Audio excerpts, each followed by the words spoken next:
Halo semuanya, perkenalkan nama saya Eka Septiana Ainurani dengan nomor NIM 877637351. Saya dari Prodi PG PAUD. Di sini saya akan membuat video mengenai perkembangan Pancasila dari masa ke masa. Apa itu Pancasila? Pancasila berasal dari bahasa Sanskerta yang dimana panca berarti adalah 5 dan sila berarti adalah asas atau prinsip yang harus dimiliki oleh Indonesia. 5 prinsip Pancasila. Yang pertama ada ketuhanan yang Maha Esa. Ketuhanan yang Maha Esa ini merupakan prinsip yang menyatakan bahwa negara yang rakyatnya bertuhan, mengharapkan berdirinya Indonesia merdeka berdasarkan pada landasan kerohanian. Yang kedua ada kemanusiaan yang adil dan beradab. Prinsip ini menekankan bahwa seluruh manusia merupakan makhluk yang beradab dan memiliki keadilan yang setara di mata Tuhan. Yang ketiga ada prinsip persatuan Indonesia. Prinsip ini menekankan pentingnya menjaga persatuan dan kesatuan bangsa di Indonesia. Prinsip ini juga mengajarkan pentingnya kita untuk bekerja sama dan menghargai satu sama lain. Yang keempat yaitu ada prinsip kerakyatan yang dipimpin oleh hikmat kebijaksanaan dalam permusyawaratan atau perwakilan. Prinsip ini menegaskan bahwa pemerintah Indonesia didasarkan pada kehendak rakyat.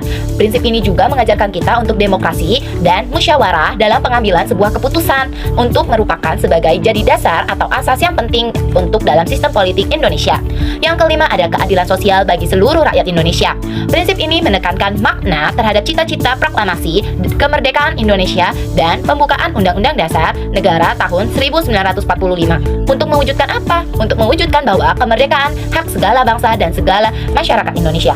Jadi, Pancasila sebagai ideologi negara telah menjadi pondasi dalam berbagai kebijakan politik, sosial, dan ekonomi sejak kemerdekaan. Namun, implementasi dan interpretasi Pancasila mengalami dinamika yang berbeda di setiap era pemerintahan, dimulai dari Orde Lama, Orde Baru, dan Reformasi. Berikut ini saya akan menjelaskan mengenai tentang perkembangan Pancasila dari masa Orde Lama, Orde Baru, dan Reformasi. Yang pertama, ada Pancasila di masa awal kemerdekaan. Ini dimulai dari tahun 1945 sampai 1949. Pada masa ini, Indonesia baru saja merdeka, yaitu tepatnya pada tanggal 17 Agustus 1945. Dasar negara yang digunakan pada masa ini adalah Pancasila seperti yang tercantum dalam pembukaan UUD 1945 alinea keempat. Pada masa ini, Pancasila menjadi pedoman dasar dalam membangun pemerintahan baru. Nilai-nilai Pancasila seperti persatuan, kemanusiaan, dan keadilan diterapkan untuk mempertahankan kemerdekaan dan menjaga keutuhan bangsa. Namun pelaksanaannya Pancasila belum optimal karena situasinya pada masa ini politik dan keamanan yang belum stabil. Masih ada agresi militer Belanda, pemberontakan, dan peralihan kekuasaan. Ciri utama pada Pancasila di masa ini yaitu baru diterapkan sebagai dasar negara secara yuridis, namun belum sepenuhnya dilaksanakan atau dipraktikkan dalam kehidupan sehari-hari baik secara berbangsa dan bernegara.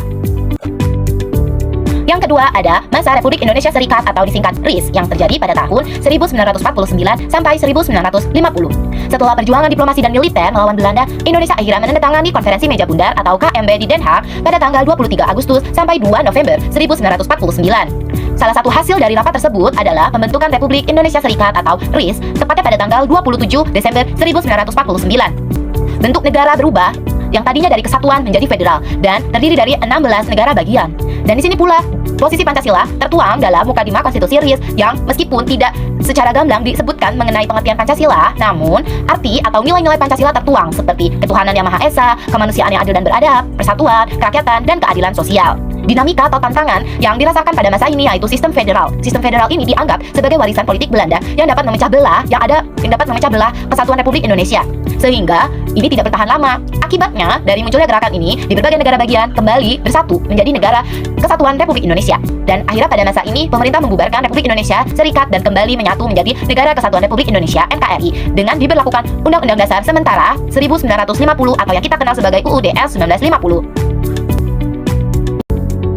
Yang ketiga yaitu ada masa demokrasi liberal yang terjadi pada tahun 1950 sampai 1959. Setelah kembalinya NKRI, sistem pemerintahan berubah menjadi parlementer berdasarkan UUDS 1950. Masa ini disebut demokrasi liberal. Kenapa masa ini disebut demokrasi liberal? Karena sistem politik meniru model barat, yaitu Eropa. Dan kondisi politik dan pemerintahan di masa ini terjadi banyak pergantian kabinet, yaitu terjadi sebanyak 7 kali perubahan dalam 9 tahun. Banyak sekali kan? Karena multipartai yang menyebabkan instabilitas politik. Pancasila pun masih menjadi dasar negara, tetapi pada masa ini kurang dihayati dan diamalkan dalam kehidupan politik atau kehidupan sehari-hari masyarakat Indonesia. Para elit politik juga lebih mementingkan kepentingan partai daripada kepentingan bangsa atau rakyatnya sendiri. Upaya menegakkan Pancasila pada masa ini pun dengan cara membentuk Constituenti pada tahun 1956 untuk menyusun konstitusi baru yang lebih sesuai dengan semangat Pancasila dan semangat para warga negara Indonesia. Namun, sidang konstituentif gagal mencapai kesepakatan bersama karena adanya perbedaan ideologi dalam nasionalis, Islam, dan komunis. Dan dikarenakan ketidakstabilan politik ini pun sehingga mendorong Presiden Soekarno untuk mengeluarkan dekret presiden, yaitu pada tanggal 5 Juli 1959 yang dimana berisi yang pertama ada pembubaran konstituenti, yang kedua ada pemberlakuan kembali Undang-Undang Dasar 1945, dan yang ketiga ada pembentukan MPRS dan BPAS. Sejak inilah dimulai masa demokrasi terpimpin, dan sejak masa ini pun demokrasi terpimpin dimulai. Yang keempat ada masa demokrasi terpimpin dimulai dari tahun 1959 sampai 1966. Setelah dekret 5 Juli 1959, Indonesia kembali menggunakan Undang-Undang Dasar 1945 dan Pancasila secara resmi sebagai dasar negara. Presiden Soekarno pada masa ini memperkenalkan konsep demokrasi terpimpin, yaitu di mana demokrasi yang dipimpin oleh hikmat kebijaksanaan dalam pimpinan presiden. Dan Soekarno pun mengembangkan ideologi Nasakom. Apa itu Nasakom? Nasakom yaitu nasionalisme, agama, dan komunisme untuk menyatukan kekuatan politik yang ada di Indonesia. Namun sayangnya, konsep ini justru menimbulkan pertentangan ideologi yang tajam dan memuncak. Akhirnya, terjadinya pemberontakan G30 SPKI pada tahun 1965. Demokrasi saat itu berubah menjadi otoriter, yang dimana kekuasaan sangat besar ada di tangan presiden.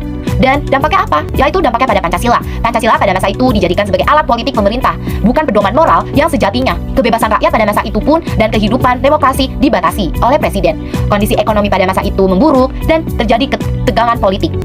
Setelah peristiwa G30 SPKI 1965, akhirnya kekuasaan Soekarno mulai melemah. Dan puncaknya pada tahun 1966, Soeharto memperoleh surat perintah 11 Maret 1966 yang kita kenal sebagai Super Semar, dan secara bertahap mengambil alih kekuasaan. Dan sejak saat itulah kita mengenal masa sebagai dimulainya masa Orde Baru.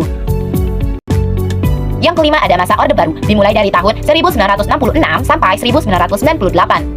Pemerintahan Soeharto pada masa ini lahir sebagai dengan semangat untuk menegakkan Pancasila dan Undang-Undang Dasar 1945 secara murni dan konsekuen. Fokus utamanya pada masa ini yaitu stabilitas nasional dan pembangunan ekonomi.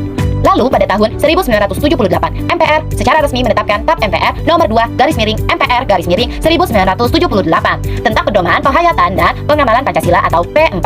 Pancasila pada masa ini dijadikan ideologi tunggal bagi seluruh organisasi sosial politik dan kemasyarakatan. Dan pemerintah pun menyelenggarakan penetapan P4 bagi pelajar, ASN, dan masyarakat. Ciri penerapannya pada masa ini yaitu Pancasila digunakan sebagai alat pengendali politik dan ideologi. Semua organisasi pokoknya wajib berasaskan Pancasila, dan kritik terhadap pemerintah yang sering dianggap kritik dari pemerintah ini anti Pancasila. Meskipun terjadi pembangunan ekonomi dan stabilitas nasional sudah mulai dijalankan, namun kebebasan berpendapat tetap dibatasi dan korupsi pun tetap merajalela. Akhirnya pada masa ini krisis ekonomi Asia pada tahun 1997 terjadi yang menyebabkan keruntuhan ekonomi Indonesia. Lalu selain itu ada gelombang reformasi yang dimana menuntut perubahan besar-besaran, dan yang terakhir puncaknya pada tanggal 21 Mei 1998. Akhirnya Soeharto mengundurkan diri, menandatangani berakhirnya masa Orde Baru dan dimulainya masa awal era reformasi. Yang terakhir atau yang keenam ada masa reformasi, dimulai dari tahun 1998 sampai sekarang. Masa reformasi diawali dengan semangat demokratisasi, kebebasan berpendapat, dan penegakan hak asasi manusia. Pancasila pada masa ini tetap menjadi dasar negara dan ideologi nasional, tetapi ditafsirkan secara lebih terbuka dan demokratis. Nah, dihapuskan kebijakan ideologi tunggal Pancasila lah pada masa ini, dan pemerintah pun berupaya untuk mengembalikan Pancasila sebagai nilai moral dan etika kebangsaan, bukan lagi menjadi alat politik. Di masa ini pun, pemerintahan membentuk Badan Pembinaan Ideologi Pancasila atau BPIP untuk memperkuat pemahaman dan pengamalan Pancasila di lingkungan masyarakat. Meskipun sudah dinamakan sebagai masa reformasi yang dimana kita sudah mengalami kebebasan berpendapat dan penegakan hak asasi manusia, namun pada masa ini kita tetap dihadapi dengan tantangan. Tantangan terbesar pada masa ini yaitu ada globalisasi, liberalisme, radikalisme, disinformasi digital, dan menurunnya semangat nasionalisme. Sehingga saat ini Pancasila terus diupayakan untuk menjadi pedoman dalam kebijakan politik, pendidikan karakter, dan kehidupan berbangsa setiap warga masyarakat Indonesia. Dan pada masa ini pun Pancasila dijalankan dalam kerangka demokrasi yang sehat, kebebasan berpendapat bagi semua masyarakat, dan penghormatan terhadap hak asasi manusia. Jadi setiap manusia memiliki dan wajib untuk tetap menjalankan hak dan kewajibannya. Dan pada masa ini pun upaya pembumian nilai-nilai Pancasila itu tetap semakin dijalankan dan semakin ditekankan melalui pendidikan karakter dan budaya yang bisa kita dapatkan di lingkungan sekitar, di lingkungan masyarakat, di lingkungan sekolah, dan lain-lainnya. Sekian presentasi dari saya. Mohon maaf apabila ada kesalahan dalam pengucapan atau penyampaian yang telah saya sampaikan. Terima kasih sudah menonton.